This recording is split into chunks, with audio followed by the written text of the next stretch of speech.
A boy ran through the airport screaming for his grandfather. What he knew about the bride stopped everything.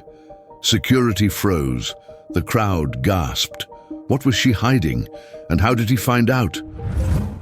The rain was relentless that Thursday morning, drumming like restless fingers on the vast glass windows of Terminal C at Chicago O'Hare.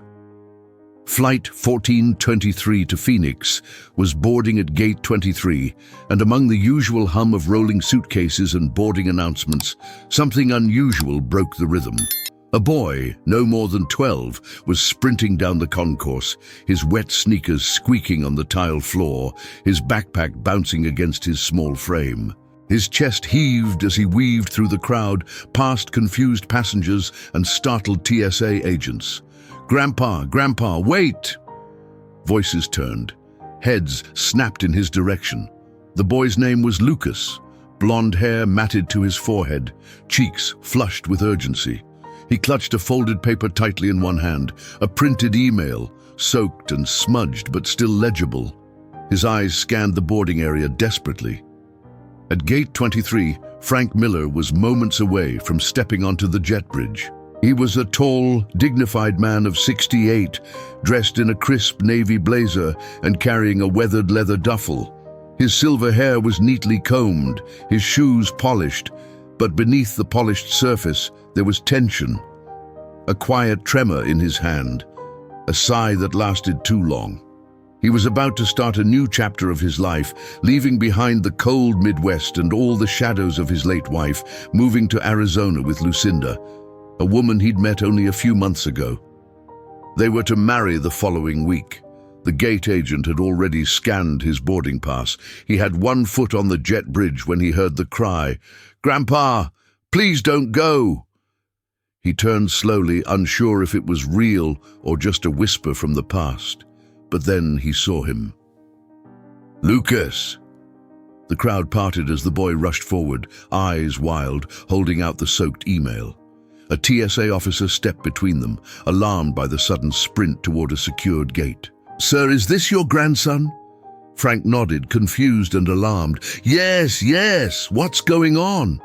Lucas tried to speak, but the words tumbled out in gasps. "She's not who she says she is. Grandpa, please, you can't get on that plane." Passengers nearby began to murmur. The gate agent stepped away to call security. Someone took out a phone and began filming. The atmosphere shifted from routine to tense in a matter of seconds. Frank's heart pounded. "Lucas, what are you talking about? You shouldn't even be here." But the boy didn't back down. He stepped closer, lowering his voice but not his intensity. "I found out who she really is. I heard her talking on the phone. She's lying to you. Please, Grandpa, just listen to me before it's too late." Frank stared at his grandson, stunned. 1,000 thoughts crashed through his mind at once. The wedding, the move, the fragile hope of starting over, and now this. Rain streaked down the windows behind them like tears. The gate fell silent. Every eye was on them. Lucas's voice broke as he said, "I love you too much to let her hurt you." Frank took a step back, trembling.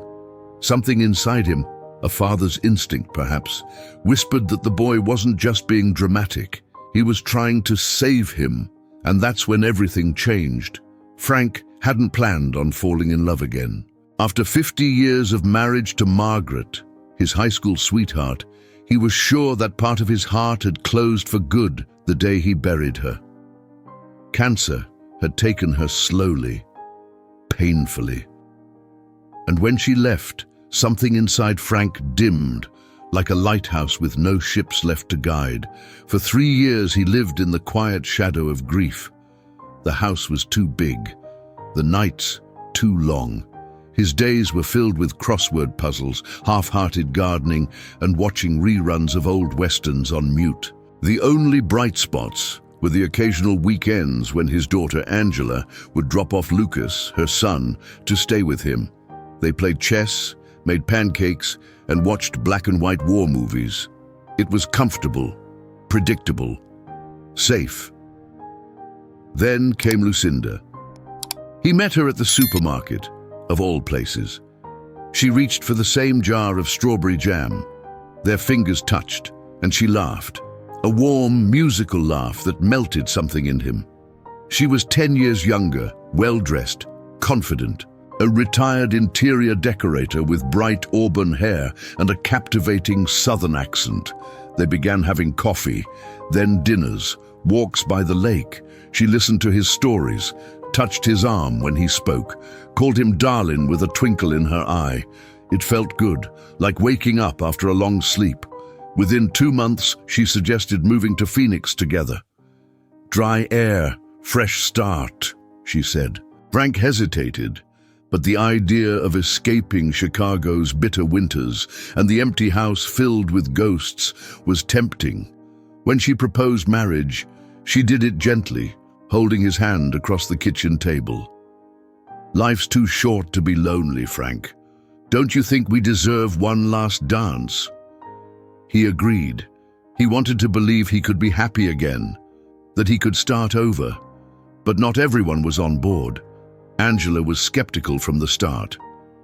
"Dad, this feels rushed," she said more than once. "You don't really know her.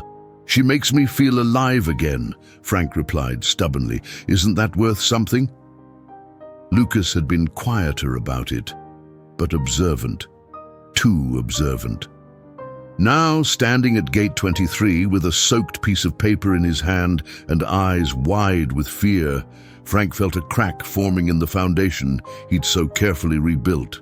He watched the boy, this child who barely came up to his chest, face down 2 TSA agents and a sea of curious strangers just to stop him from boarding that plane. And suddenly, Frank didn't know what to believe. Lucinda had been waiting on the other side of security. He could see her now, tall, poised, her suitcase beside her, lips tight with confusion and maybe irritation. She didn't wave. She didn't smile. She just stood there watching. Frank turned back to Lucas. "What is it, son?" he asked, his voice quieter now, touched with a tremor. "What did you find?"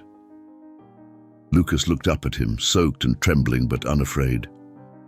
"You have to see this, Grandpa. Please, before you leave." The boarding door was still open. The gate agent looked antsy. People murmured, phones recorded. Frank sighed, rubbing his temple. "All right," he said at last. "Let's sit." And so, with the whole airport watching, a grandfather sat down beside his grandson on the metal chairs of Gate 23, not knowing that in the next few minutes, the life he thought he was building would start to unravel. Lucinda Carrington always knew how to make an impression. She had a way of entering a room like a warm breeze, charming, graceful, and just enigmatic enough to keep people guessing. At 60, she wore elegance like a second skin. Silk scarves, tasteful jewelry, hair always brushed into soft auburn waves. When she spoke, it was in measured tones with that southern lilt that seemed to wrap every sentence in honey. Frank's friends from church had called her a real catch. Even Pastor Green had remarked on how youthful she was, but for Angela, Frank's daughter, something about Lucinda never quite settled right. It was in her eyes mostly. They smiled, sure, but they never crinkled. And her stories about her past, her family, her so-called decorating business, always felt just a little too polished, like they'd been rehearsed. When Angela asked for details, Lucinda would laugh it off, change the subject, or spin some charming little anecdote to distract her. Still, Lucinda knew how to play the part of the doting fiancé. She cooked for Frank, made him laugh again, helped him update his wardrobe, and even encouraged him to rekindle his relationship with his grandson. "It's important for boys to know their granddads," she'd said sweetly one afternoon, handing Frank a plate of homemade lemon bars. "Family's everything." But Lucas had noticed things. He'd seen how Lucinda would lock her phone the moment someone entered the room, how she flinched when certain commercials played, especially the ones about identity theft or fraud, and how, during one weekend sleepover at Frank's house, he'd heard her speaking in a hushed voice behind a closed door. He hadn't meant to eavesdrop, not at first, but her tone had been sharp, unlike anything he'd heard from her before. "No," I said, "not yet. He's not stupid. I need more time. Yes, the will's being handled. I know what I'm doing." Lucas froze outside the door, heart pounding. She wasn't talking about interior design or wedding plans. She was talking about his grandfather, about money, about a will. That's when he started digging. He asked his mum questions, quietly, carefully. He checked Lucinda's name online from the school library's computer. What he found wasn't much, but what he didn't find spoke volumes. No records, no LinkedIn, no business website, not even a Facebook page, except for one blurry news clipping buried in a forum. A name match, same middle initial, a woman from Georgia involved in a financial scandal a few years back. Charges dropped, details sealed. Lucas didn't understand all the legal terms, but one phrase stood out: pattern of coercive relationships with elderly men of means. He printed it, stuffed it into his backpack, and waited. Now, seated beside Frank at gate 23, his hands still trembling, Lucas pulled out that damp sheet of paper and placed it gently in his grandfather's lap. "She's not who she says she is," he whispered. Frank stared at the printout, the grainy photo of a younger Lucinda. Same eyes, same jawline. The headline beneath: "Woman under investigation for exploiting senior widowers in financial scam." His blood ran cold. On the other side of security, Lucinda's gaze hadn't left them. She'd stepped slightly back now, away from the window. Her posture changed, stiffer, less curious, more calculating. Frank felt a strange nausea rise in his chest. He looked down at his grandson, so small and serious, then at the paper in his hand, then across the terminal, to the woman he'd nearly uprooted his life for. The boarding door remained open, but something inside him had already closed. Lucas Miller wasn't the kind of boy who liked trouble. He followed rules. He was polite in class. He liked model trains, history books, and helping his mom cook dinner on Fridays. But something about Lucinda had stirred a warning deep inside him, and when grown-ups wouldn't listen, he knew he had to act. It had started with a single question. "Why does she always call you darling, like she forgot your name?" He'd asked his grandfather that during a car ride to the ice cream shop, and Frank had just laughed. "She's from the South, buddy. It's how they talk." But Lucas kept watching. The moment that changed everything came on a quiet Sunday afternoon. Lucinda was alone in the den behind a half-closed door, thinking no one was home. Lucas had come back from the park early, and as he passed the hallway he heard her voice, low, urgent, unlike her usual sugary drawl. "No, I haven't gotten access yet. He's still cautious. We need the marriage first, remember?" Lucas stopped cold. A second voice, gravelly male, responded faintly from the speakerphone. "You've done this before, Luce. Get him to sign what you need, then we vanish." Lucas's stomach dropped. His fingers trembled. He crouched down beside the door, barely breathing.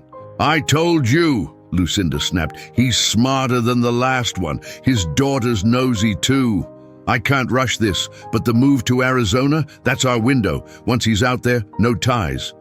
A pause, then, "Trust me, I know how to handle old men."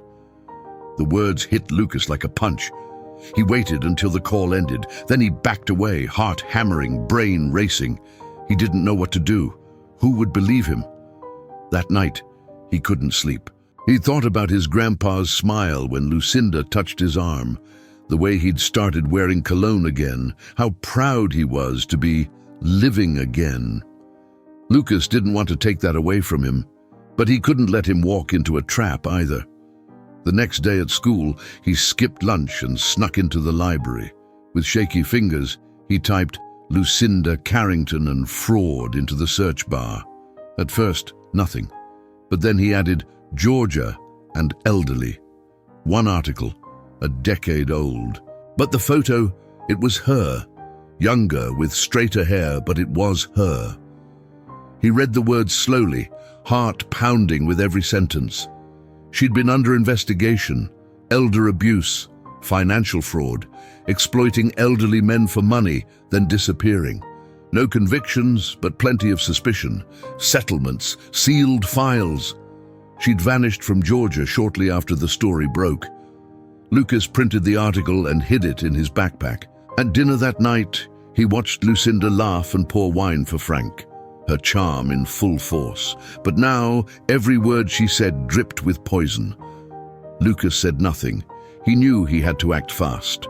The plan came together quickly. He told his mum he had a group project after school. Instead, he waited until she dropped him off, then slipped away, using the emergency cash she kept in her glove box. The taxi driver didn't ask too many questions. Lucas had scribbled O'Hare Airport on a sticky note and said, "It's really important." The driver, a kind older man, nodded and turned up the radio.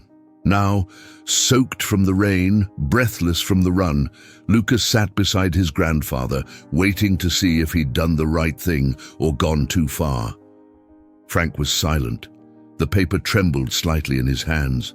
From behind the glass, Lucinda had started pacing. "Grandpa," Lucas whispered, "I know you love her, but I heard her. I saw this. I couldn't let you leave without knowing." Frank slowly turned to him, eyes wet but unreadable. "Why didn't you tell your mother?" he asked, voice thick. "I tried," Lucas said softly, "but I knew she wouldn't believe me unless you did first." Frank nodded once, sharply, as if something inside him had just snapped into place. He stood up slowly, straightened his jacket, and looked toward the security gate where Lucinda was waiting. "I think it's time we had a conversation," he said. And with that, he walked toward the glass.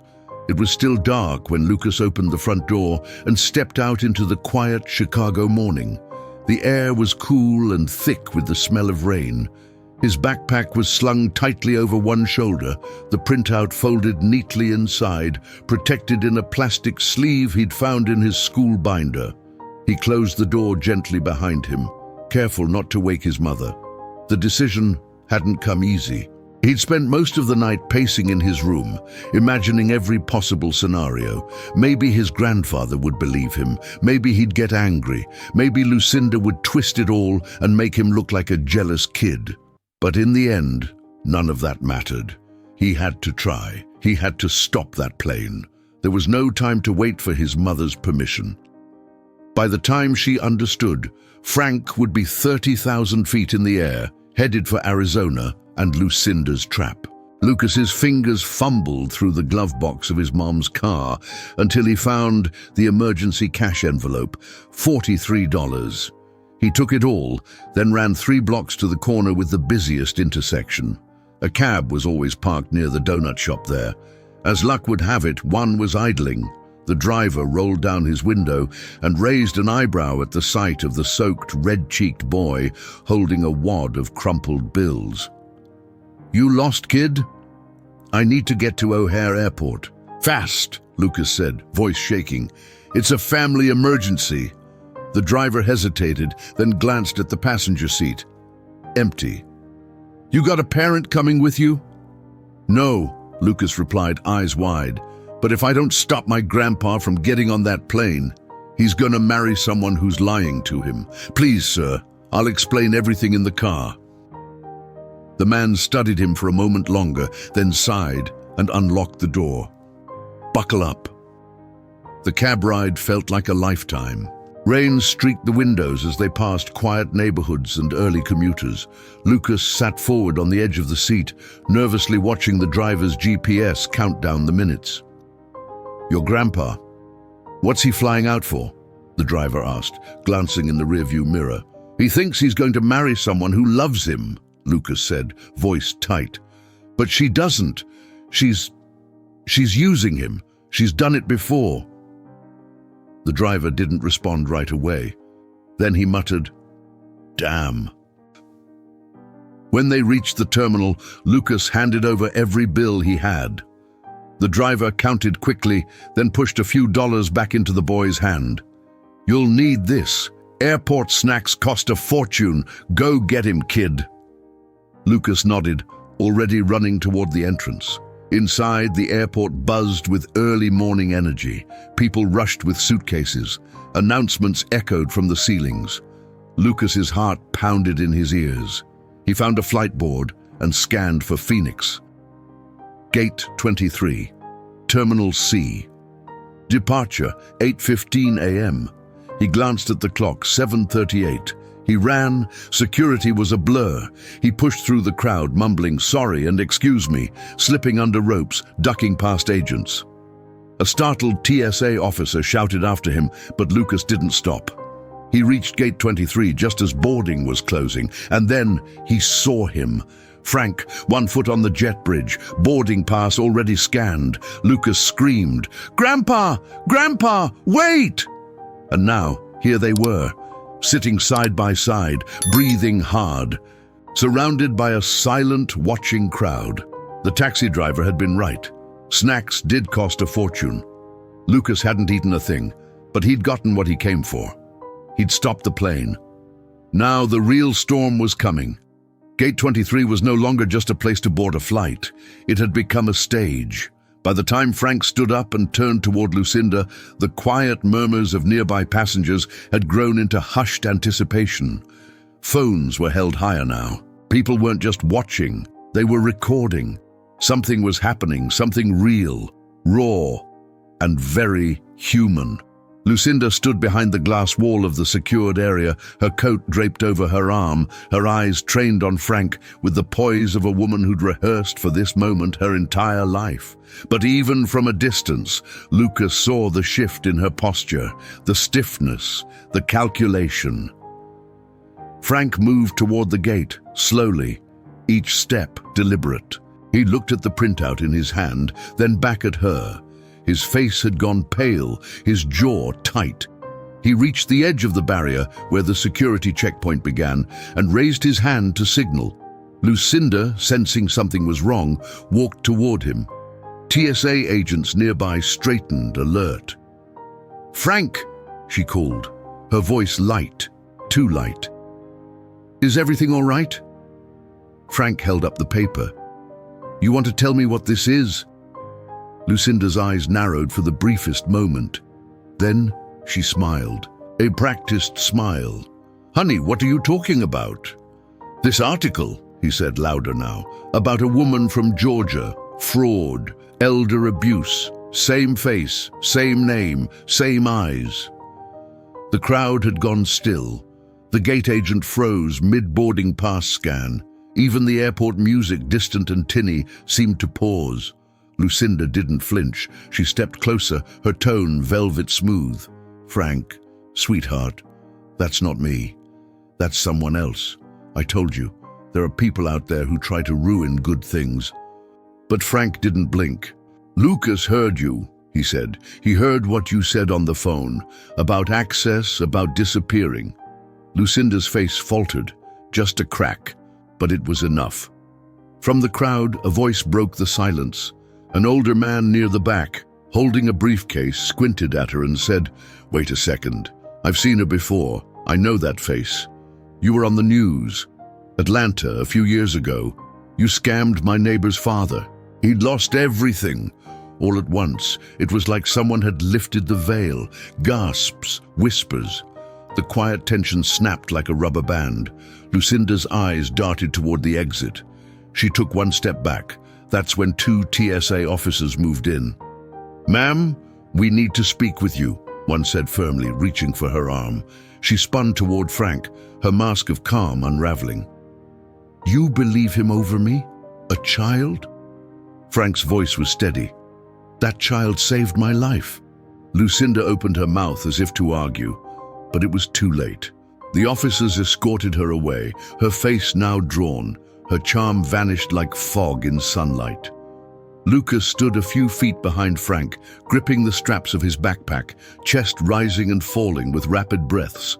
Frank turned to him slowly. For a moment he just looked, really looked.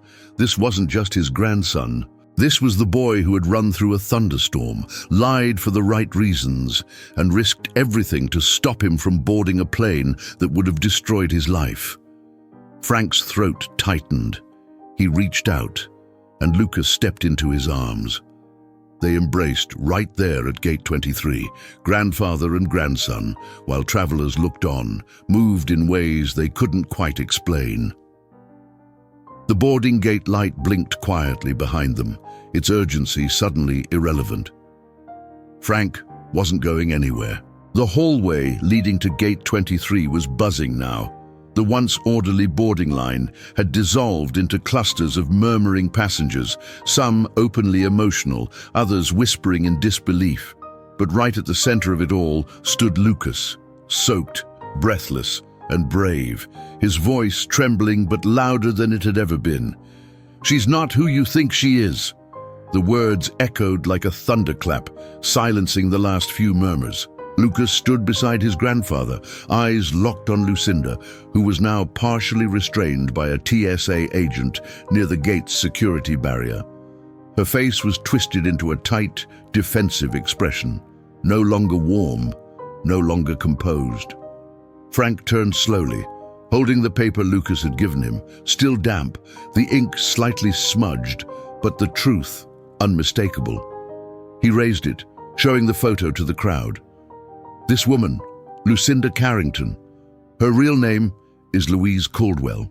She's been investigated multiple times for manipulating elderly men into marriage, just to drain their accounts. Gasps rippled through the crowd. A woman clutched her chest. A man in a business suit let out a low whistle. "She almost took everything," Frank said, his voice breaking. "Not just my savings, my dignity, my trust." Lucinda snapped then, her voice cold, sharp, venomous. "You think anyone here cares? You're just a lonely old man grasping for some warmth before you die. I did you a favor." That was her mistake. The room recoiled. A nearby passenger, an older woman with silver hair and a cane, shouted, "You don't talk to him like that!" Security tightened their grip on Lucinda's arms. Lucas stepped forward again. "I heard her," he said, his voice clearer now, standing tall. "She was planning to leave. She never loved him. She just wanted his money. And once they got to Arizona, she was going to disappear. She said it on the phone. I swear." The TSA officer nodded toward the gate agent. "We'll need to hold her for questioning. Local police are on the way." Lucinda's struggle turned quiet. She stared at Lucas for a long moment, not with fury now, but something colder, calculating, as if trying to decide what mask to wear next. But it was over. Frank looked at Lucas, this 12-year-old boy who had just changed the course of his life, and said nothing for a long moment. Then he crouched down, level with him, and placed a hand on his shoulder. "I should have seen it, but I didn't. You did." Lucas looked away. "I didn't want to ruin things. You seemed happy." Frank smiled faintly, sadly. "There's a kind of happiness that comes from truth, from knowing someone's really there for you, not pretending." He stood up and turned to the crowd.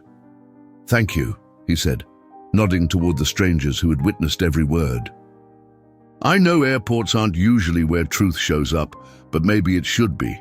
A slow, genuine round of applause broke out, not dramatic, not forced, just people recognizing something real, a rescue, a bond, a revelation that had saved a man's future, and maybe reminded everyone watching that sometimes children see what adults won't.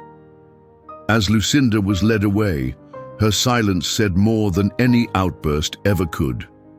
And Gate 23, once a place of departures, had become a place of return. As the TSA officers escorted Lucinda down the long hallway leading to the airport's private security office, something in her began to shift. She was no longer the elegant, composed woman in designer heels. Her shoulders were tense, her steps uneven, her hands twitching against the fabric of her coat. Gone was the charming smile, the poised southern grace. In its place was a hardened expression, worn by someone who knew the game was over. Frank stood back near gate 23, watching her go. Lucas was still by his side, one hand wrapped tightly around his grandfather's. The paper with the article had curled from the dampness, the image of Lucinda's past, now as exposed as the woman herself. A man from security stepped up to Frank.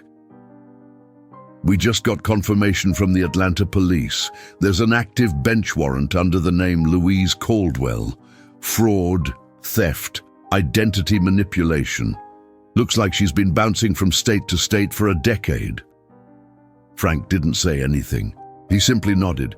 The officer added, "She used aliases, moved often, but always the same pattern: lonely widowers, rapid courtship, financial control." "She nearly had me," Frank said quietly. "She's had others," the officer replied. "You're the lucky one. Most people don't have someone brave enough to stop it." Meanwhile, down the hallway, Louise, grew more defiant. "You don't even have proof," she snapped at the officer beside her. "That boy's just making up stories. You'll see. This is all a misunderstanding." But her voice lacked conviction.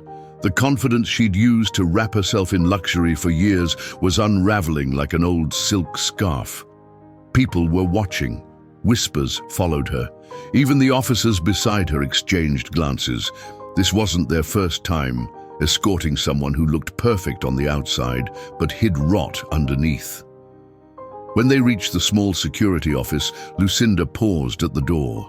One last glance over her shoulder. She saw Frank, far in the distance now, a silhouette against the terminal lights. He wasn't looking at her. He was holding his grandson, laughing even, light in his eyes that hadn't been there since she met him. That's when something snapped. Her face twisted, not with sorrow, but rage. "They'll forget about me," she hissed under her breath. "But he'll remember. He'll remember that for once. He wasn't enough." But even as she said it, she knew it wasn't true. That boy, Lucas, had made him enough. Back at the gate, Frank and Lucas sat down again. No plane, no flight, no escape to Arizona, just them. Frank exhaled slowly. "She fooled me," he said. "I let myself believe what I wanted to hear." Lucas leaned in. "You didn't want to be alone." Frank nodded, eyes misting. "No, but I forgot. I wasn't." They sat in silence. 2 generations, the air around them thick with relief and unshed tears. Far from them, Lucinda's mask had finally fallen. Not with a dramatic scene, not with handcuffs and shouting, but with quiet defeat. The truth had stripped her bare, and the boy she underestimated had saved the man she thought was easy prey. Frank sat motionless for a long while after Lucinda had disappeared from sight. He stared at the tiled floor of Terminal C, the drone of airport announcements and rolling suitcases fading into white noise. The adrenaline was gone now, leaving behind a hollow ache, like waking from a dream that had turned into a nightmare. Beside him, Lucas fidgeted with the strap of his backpack, unsure whether to speak. He'd done what he came to do. He'd stopped the flight, exposed the lie. But now, with the danger gone, doubt crept in. Had he gone too far? "Grandpa," he said gently, "are you mad at me?" Frank blinked as if pulled from deep water. He turned slowly, looked into those wide, sincere eyes, and then, without warning, the tears came. Not dramatic, not loud, just quiet, steady tears.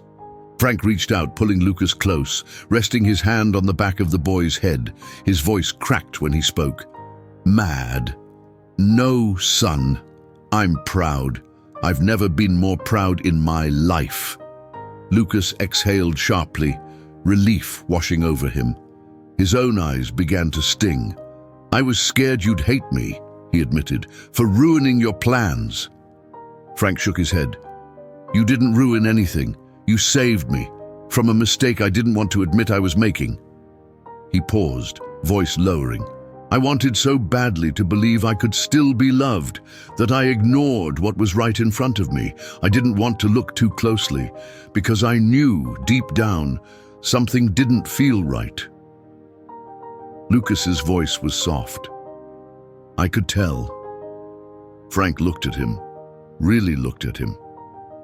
How did you get here, Lucas? You're 12. This is O'Hare. Lucas gave a sheepish grin. Took a taxi, used Mom's emergency money, told the driver it was life or death. Frank laughed, a full, broken laugh that turned into another wave of tears. She's gonna kill us both, he said, smiling through it. But I don't care. You're my hero, kiddo. A few feet away, a woman had been quietly watching the scene unfold. She approached gently. Excuse me, she said to Frank. I just wanted to say what your grandson did. That was incredible. Most adults wouldn't have had that kind of courage. Frank nodded, swallowing hard. Thank you. He's got more heart than most people I know. The woman touched Lucas's shoulder. You remind me of my son. He passed a few years ago, always looking out for others. He'd be your age now. Lucas looked up, his voice soft. I'm sorry. She smiled with a tear in her eye. Don't be. Just keep being brave. The world needs kids like you. As she walked away, Frank took Lucas's hand again. Let's go home, he said. I think there's some explaining to do. Lucas nodded. And maybe pancakes? Frank grinned. Lots of pancakes. They stood up, walked toward the exit, not just escaping danger, but walking into something deeper. Trust, love, connection. Lucas had reminded Frank that love isn't about second chances with strangers. It's about cherishing the ones who've been there all along. The rain had stopped by the time Frank and Lucas stepped out of the terminal. The sky, once grey and heavy, was beginning to part with threads of soft morning light breaking through. The scent of wet pavement mingled with the first warm breeze of the day. They waited at the curb in silence until a rideshare pulled up. Frank opened the door for Lucas, then climbed in himself. As they buckled up, Lucas peeked up at him. Think Mom's gonna ground me for life? Frank let out a low chuckle. Oh, definitely. But I'll be grounded right alongside you. The driver looked at them through the rearview mirror, eyebrows raised. Rough flight, Frank smiled. Didn't take it. The drive back home was quiet, reflective. Both were tired, emotionally drained, yet strangely light, as if they'd left behind more than just a boarding pass. They'd shed something heavier, the burden of secrets, doubt, and silence. Angela was waiting at the front door when they pulled in. Her arms were crossed, face tight with worry, but when she saw Lucas jump out of the car, tears flooded her eyes. She ran down the steps and pulled him into a fierce hug. Don't you ever do that again, she whispered, voice shaking. But thank God you did, she turned to Frank. And you? What happened? Frank simply walked up, wrapped one arm around his daughter and the other around his grandson. He didn't speak at first, he just held them. Then he said, I almost walked away from the people who loved me most, for someone who never did. Angela nodded, eyes still wet. You didn't. You're here. Inside the house, the three of them sat around the kitchen table like they hadn't in years. Frank made pancakes, just the way Lucas liked, with extra butter and too much syrup. They talked, cried a little, laughed more. Lucas showed his mum the article, explained everything he'd overheard, everything he'd felt. Angela listened, horrified and proud all at once. I should have listened to you, she said, brushing a hand through his hair. You did, Lucas whispered. Eventually. By early afternoon, the storm had passed completely. Sunlight poured through the windows. The house didn't feel empty anymore. It felt full of voices, of healing, of something real. That night, Frank sat alone in his den with an old photo of Margaret in his lap. He stared at it a long while, then smiled. I almost forgot what love really looked like, he said softly, but he reminded me. He placed the photo back in its frame and turned off the lamp. The airport never saw them again that day. No flights were taken. But for Frank Miller, the journey that mattered most had just begun, back to the people who never stopped loving him and the grandson who refused to let him fall. Sometimes it takes the smallest voice to speak the loudest truth. Lucas didn't just stop a wedding. He saved a soul from loneliness, disguised as love. In a world where appearances deceive and hearts ache for connection, this story reminds us trust must be earned, and family never stops fighting for one another. Have you ever had to protect someone you love from a painful mistake? Tell us in the comments. We'd love to hear your story. If this touched your heart, give it a like, share it with someone who needs hope, and hit subscribe to keep these emotional journeys coming. Support our channel through a super thanks below. It helps us keep telling stories that matter. And don't leave yet. Watch the video appearing on your screen right now. It might be the one you didn't know you needed.